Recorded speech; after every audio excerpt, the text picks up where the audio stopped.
జయలక్ష్మీనారాయణ్. దక్షిణ అయోధ్యగా పేరుగాంచిన వడవూర్ శ్రీరామ ఆలయంలో ఉన్నాం మనము. ఇది రామ ఆలయం యొక్క క్షేత్రము.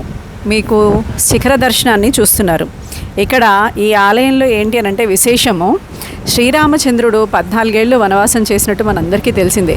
ఈ 14 ఏళ్ల వనవాసంలో అనేక మంది ఋషులకి ఆయనకి రాక్షస బాధలు లేకుండా వారికి ఉన్న అనేక కష్టాలని తొలగిస్తూ శ్రీరామచంద్రుడు వనవాసంలో ఋషులని, ధర్మ సంస్థాపనాన్ని, అలాగే సనాతన ధర్మాన్ని కాపాడి ఆ ఋషులు మనకి లోక కళ్యాణం చేసే విధంగా వారు చేసే కార్యక్రమాలకి ఆయన సహకరించిన విషయం మనందరికీ తెలిసిందే.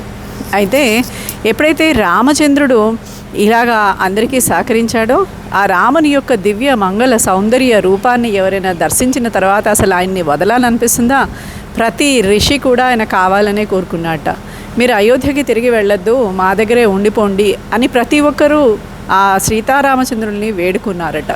అంటే మనం ఆలోచించాల్సిన విషయం ఏంటంటే, భగవంతుణ్ణి ఆశ్రయించిన వాళ్ళు, భగవంతుణ్ణి పొందాలనుకున్నవారు, భగవంతుణ్ణి పొందిన తర్వాత భగవత్ ప్రాప్తి తప్ప ఇంకేది అమితమైన ఆనందాన్ని ఇవ్వదు అని తెలియచేసే ఘట్టం ఇక్కడ రాముణ్ణి చూస్తే చక్కగా వయ్యారంగా కోదండాన్ని పట్టుకుని నుంచుని ఉంటాడు. ఆహా! ఆ రామచంద్రమూర్తిని మీరు గనక దర్శనం చేసుకున్నారనుకోండి, పంచరామ క్షేత్రాల్లో ఇది ఒకటి. ఇది గనక మీరు దర్శనం చేసుకున్నారనుకోండి, మీరు కూడా రామచంద్రుడు మాతోటి వచ్చేస్తే బాగుండేమో, నేను కూడా ఒక ఫోటో దిగితే బాగుండేమో, ఆ ఫోటోలో ఆయన్ని చూస్తే బాగుండేమో అనిపించే అంత వయ్యారంగా ఉన్నాడు రామచంద్రుడు. రాముడు ఎలా ఉన్నాడా, సీతమ్మ కూడా అలాగే ఉంది. సీతమ్మ కూడా ఆహా ఎంత సుందరం. అలాగే లక్ష్మణ స్వామిని కూడా ఇక్కడ ప్రతిష్ఠ చేశారు. అది కాకుండా హనుమత్ స్వామితో కలిసి ఉన్నారు. అయితే ఈ ఆలయానికి కూడా ఒక క్షేత్ర మహిమ ఉంటుంది కదా. ప్రతి ఆలయానికి ఒక రాజట ఇక్కడ ఆయన యుద్ధానికి వెళ్ళి తిరిగి వస్తూ ఉండగా అడవిలో ఒక ప్రాంతంలో నిద్రిస్తున్నప్పుడు, ఆ నిద్రిస్తున్న ప్రాంతంలో ఆయనకి రామ రామ రామ రామ రామ అని శబ్దం వినిపిస్తోందిట. అదేంటి రామ రామ అనే శబ్దం వినిపిస్తోంది, భూమి నుంచి వినిపిస్తోంది ఏంటి అని చెప్పి ఆ భూమి దగ్గర ఎక్కడైతే శబ్దం తీవ్రంగా వస్తుందో ఆ స్థానంలో తవ్వడం మొదలు పెడితే అక్కడ ఆయనకి చక్కగా రామ పరివారం లభించిందిట. ఈ రామ పరివారం ఎక్కడిదయ్యా అంటే, ఆ రోజు ఋషులు మునులు ఎవరైతే ఆ రామచంద్రుణ్ణి వదలలేక తప్పించిపోయారో వారి అందరి కోరిక మేరకు విశ్వకర్మని పిలిచి రామచంద్రుడు వారి యొక్క రూపాలని ఇక్కడ ప్రతిష్ఠించారట. అంటే వారికి ఇచ్చి వెళ్ళారట. అలా ఇచ్చి వెళ్ళిన రూపాలు లక్ష్మణుడు, భరతుడు, శత్రుఘ్నుడు, సీతాదేవి, హనుమంతుడు, శ్రీరామ సహితంగా ఒక పరివారం. అంటే ఈ పరివారాన్ని ఎప్పుడైతే మనం దర్శనం చేసుకుంటామో సర్వత్రా మనకి విజయము తప్ప ఇంకేమీ సిద్ధించదు అని చెప్పి ఇక్కడ పురాణాలు చెప్తున్నాయి. అయితే ఈ రామచంద్రుని దర్శనం చేసుకుంటే అయోధ్య మనకి పంచరామ క్షేత్రాల్లో ఇది ఒకటి అవడము. ఈ రాముని దర్శనం చేసుకుంటే కనుక మనసు ఉల్లాసంగా మారుతుంది. ఆయనను చూస్తే చాలు ఆహా అనిపిస్తుంది, మీకే కాదు ఎవరికైనా కూడా. అయితే ఈ రామచంద్రుడిని దర్శనం చేసుకోవడానికి మనకి కావాల్సింది ఏంటి అని అంటే కనుక, ఇక్కడికి దగ్గరలో పంచద్వారకల్లో ఒకటి అయిన రాజగోపాల స్వామి దేవాలయం ఉంది. ఆ దేవాలయం నుంచి కాస్త దూరంలోనే ఈయన ఆలయం కూడా ఉంది. అక్కడ కూడా అంతే, కృష్ణుడు చక్కగా వయ్యారంగా నుంచుని ఉంటాడు. ఇక్కడ అంతే, రామచంద్రుడు చక్కగా వయ్యారంగా నుంచుని కనిపిస్తాడు.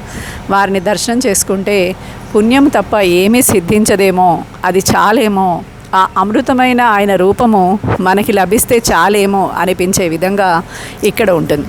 అయితే ఎప్పుడైతే ఈయన ఆలయాన్ని నిర్మించాలని ఆ రాజు అనుకున్నాడో, అక్కడి ఊరి వాళ్ళందరూ రాముని యొక్క విగ్రహాలని తీసుకెళ్ళడానికి ఒప్పుకోలేదు ఆ రాజుకి.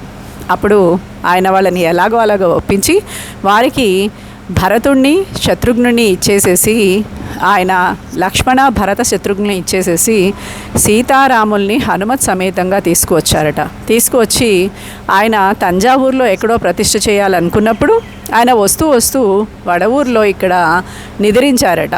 కొంచెం సేపు విశ్రాంతి తీసుకున్నారు. ఈ విశ్రాంతి తీసుకున్న సమయంలో ఇక్కడ వేణుగోపాల స్వామి దేవాలయంలో ఉన్న భక్తులు వీరికి గ్రామ ప్రజలకి, వడవూరు గ్రామ ప్రజలకి ఎలాగో అలాగా తెలుసుకుని ఆ రామచంద్రుడి విగ్రహాలని చూడ్డానికి ఆ రాజుని పర్మిషన్ అడిగారట. అడిగి ఆ రాజు ఎప్పుడైతే రామచంద్రుడిని చూసారో వారికి కూడా ఆయన సమ్మోహనాస్త్రం పనిచేసిందండి. వెంటనే వారు కూడా ఏంటంటే ఈ రామచంద్రుడిని మేము వదలలేము, ఈయన్ని మా ఊర్లోనే ప్రతిష్ఠ చేస్తే బాగుంటుంది అని చెప్పి ఆ రాజుని వాళ్ళు కూడా రిక్వెస్ట్ చేశారట. రాజు ఒప్పుకోలేదట, ఎట్టి పరిస్థితుల్లో మా ఊళ్ళోనే చెయ్యాలి అని అన్నట్ట. కాదు, ఒకవేళ కనుక మీరు అలా తీసుకెళ్తే మేమందరం ఆత్మహత్య చేసుకుంటామని చెప్పి ఈ ఆలయ శిఖరానికి ఎక్కేసేసి దూకడానికి రెడీ అయిపోయారట. వారు ఎక్కడ ఆత్మహత్య చేసుకుంటారో అని చెప్పి సీతారామ హనుమాల్ని ఇక్కడ ప్రతిష్ఠ చేసి ఇక్కడ దేవాలయాన్ని నిర్మించి ఆ రాజు తంజావూరు వెళ్ళిపోయాట. అయితే ఈ ఊరి ప్రజలంతా లక్ష్మణుడు లేకుండా సీతారామ హనుమాన్లు ఉంటే ఎలాగా అని చెప్పి లక్ష్మణ విగ్రహాన్ని తయారు చేయించాలని విగ్రహాన్ని తయారు చేయిస్తే ఒక విగ్రహం ఒక చక్కటి సుందరమైన అమ్మాయి రూపంలో వచ్చిందిట. ఇదేంటి, లక్ష్మణ విగ్రహం తయారు చేస్తే అమ్మాయి రూపంలో వస్తోంది అని చెప్పి ఆ విగ్రహాన్ని ఈ ఊరి గ్రామ దేవతగా ప్రతిష్ఠ చేసి సుందర రూపమైన అమ్మన్ అని పేరు పెట్టారట ఆమెకి. అలా ప్రతిష్ఠ చేశారట. తర్వాత మళ్ళీ లక్ష్మణుడి యొక్క విగ్రహాన్ని తయారు చేస్తే ఆ విగ్రహం కూడా రామచంద్రుడికి సరిపోనుగా ధీటుగా రాజటీవీగా నిలబడే విధంగా లక్ష్మణుని యొక్క విగ్రహం ఉంది. అందువల్ల ఇక్కడ సీతారామ లక్ష్మణ హనుమత్ సమేతంగా స్వామి వేంచేసి ఉన్నారు. ఇక్కడ ఈ స్వామిని మీరందరూ దర్శించుకోవాలి. నాకు ఎక్కడ ఏదైనా మంచి అనుభూతి కలిగితే ఆ దేవాలయం గురించి ప్రతి ఒక్కరికి తెలియచేయాలి అని చెప్పి నాకు అనిపించి చేయడమే తప్ప ఈ వీడియోలు ఇంకా అంతకన్నా ఏం లేదు. ఎవరికైనా మంచి తెలియచేస్తే మంచి పెరుగుతుంది. కాబట్టి ఇక్కడ వేదాంత దేశకుల వారు వచ్చి ఈ ఆలయాన్ని సందర్శించినట్టు, అలాగే వాల్మీకి మహర్షి కూడా ఈ ఆలయ ప్రస్తావన తీసుకొచ్చినట్టు, మనకి రామాయణంలో కూడా పంచరామక్షేత్రాల్లో ఈ ఆలయం యొక్క ప్రస్తావన ఉన్నట్టు కూడా మనకి తెలుస్తూ ఉంటుంది. కాబట్టి మీ అందరికీ జై శ్రీరామ్. మళ్ళీ కలుద్దాం. జయ లక్ష్మీనారాయణ.